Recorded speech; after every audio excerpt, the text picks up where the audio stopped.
I don't want to take up any more time because I do want to leave plenty of time for discussion and debate. So I'll pass it on to Dick.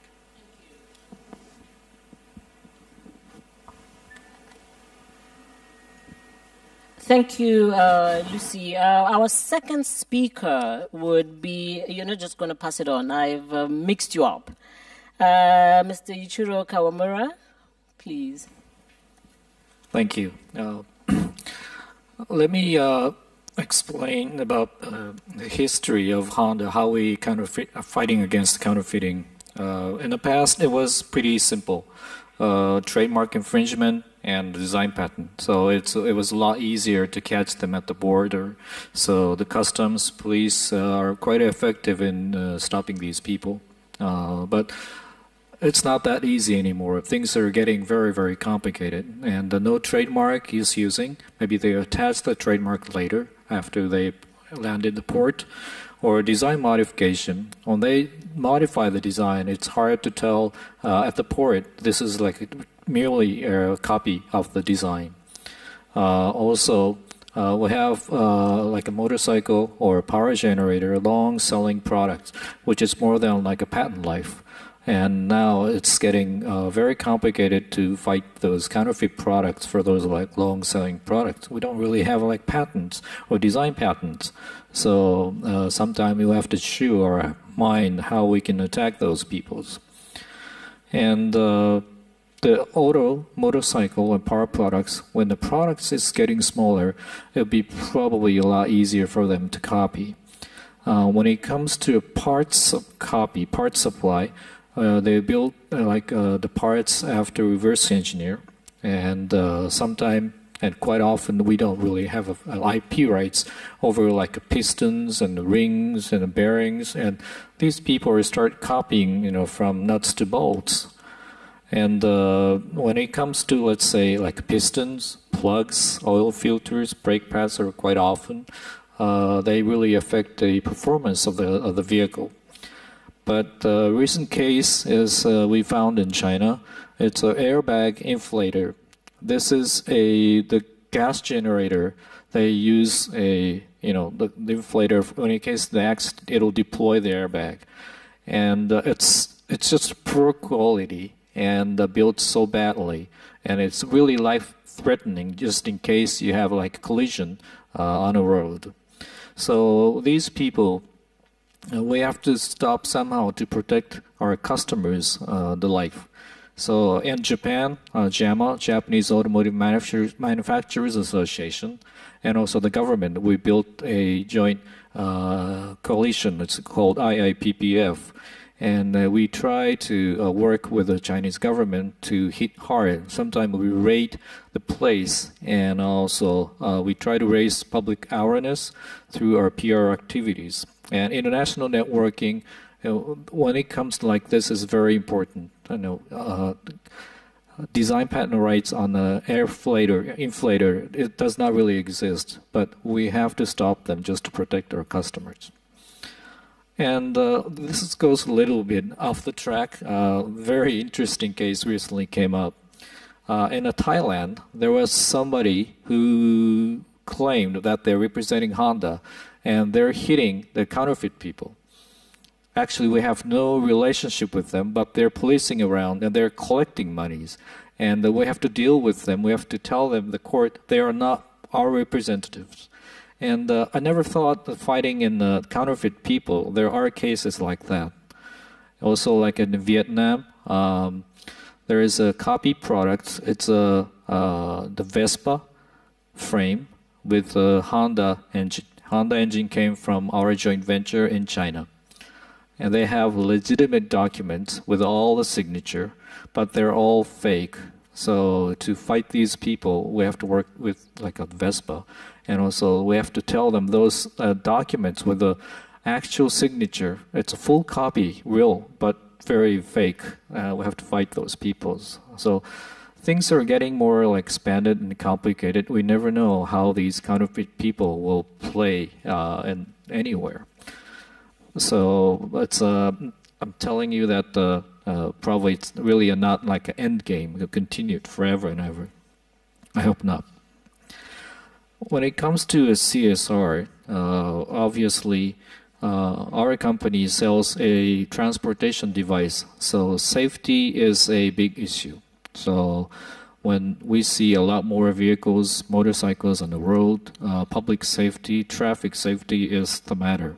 So sometimes we build a capacity to teach children about the traffic safety. Sometimes we build the school to train them how to be safe on the road.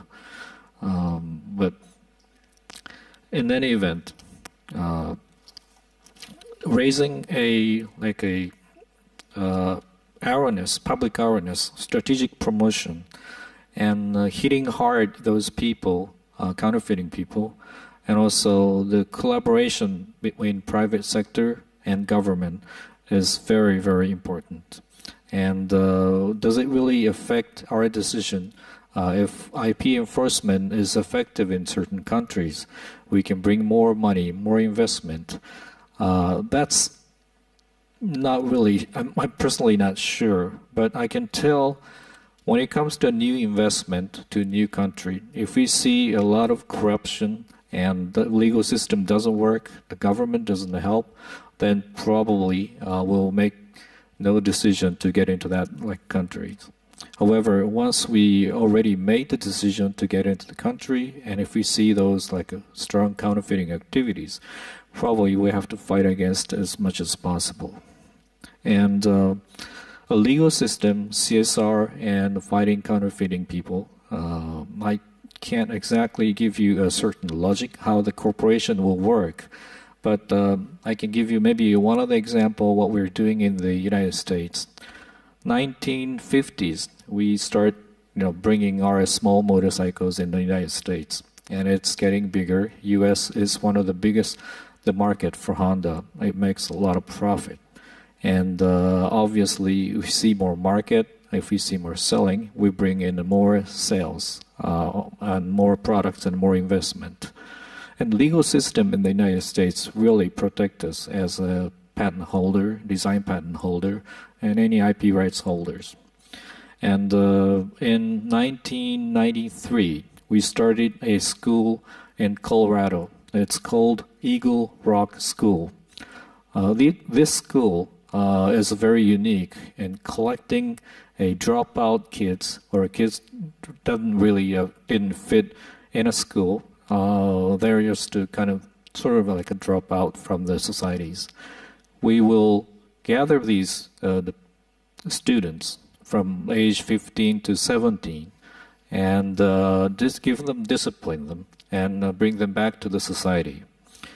Their policies, I can explain, give you some guidelines. Is they're starting from an intellectual discipline, physical fitness, spiritual development, aesthetic expression, service to others, cross-cultural understanding, democratic governance, environmental stewardship, and those are the main pillar. How do they educate the children?